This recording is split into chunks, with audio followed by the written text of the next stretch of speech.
Lagi ka bang kinakabahan? Laging may takot, parang wala nang kasiguraduhan sa buhay.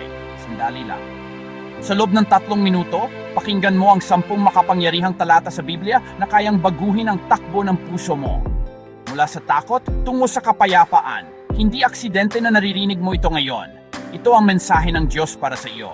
Huwag kang matakot sapagkat ako'y sumasayo. Hindi mo kailangang mag-isa. Kasama mo ang Diyos sa laban, sa luha, sa lahat. Huwag kayong mabalisa sa anumang bagay. Sa halip, idalangin ninyo sa Diyos ang lahat.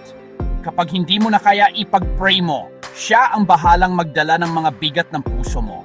Hiniling ko sa Panginoon at tinugon niya ako. Iniligtas niya ako sa aking mga takot. Hindi bingi ang Diyos. Naririnig niya pati ang mga luhang hindi mo masabi sa salita.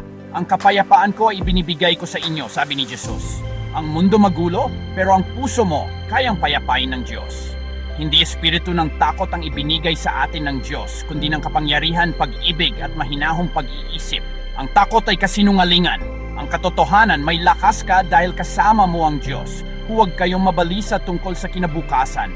Ang bukas ay hawak ni Lord, kaya huwag mong sirain ang ngayon sa kakaisip sa bukas. Kapag ako'y natatakot, sa iyo ako nagtitiwala.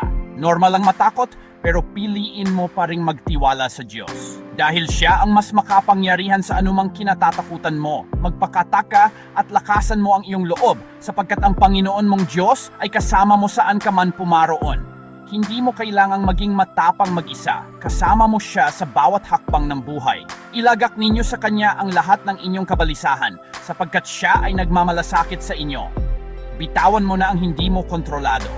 Ibigay mo sa Diyos. Siya ang bahala. Walang makapaghiwalay sa atin sa pag-ibig ng Diyos. Kahit anong mangyari, mahal ka pa rin niya. Walang makakabago doon. Kapatid, kung ramdam mo ang bigat ng buhay, huminga ka. Ipaalala mo sa sarili mo ang mga salitang ito. Hindi ako nag-iisa. Hindi ako tinalikuran ng Diyos. Ako ay mahal niya. Kung nakatulong ito sa iyo, i-like mo ang video, i-share sa mga kaibigan mong nangangailangan ng pag-asa, at i-follow para sa mas marami pang mensaheng nagbibigay lakas at pananampalaya. Huwag matakot. Kasama mo ang Diyos, ngayon, bukas at magpakailanman.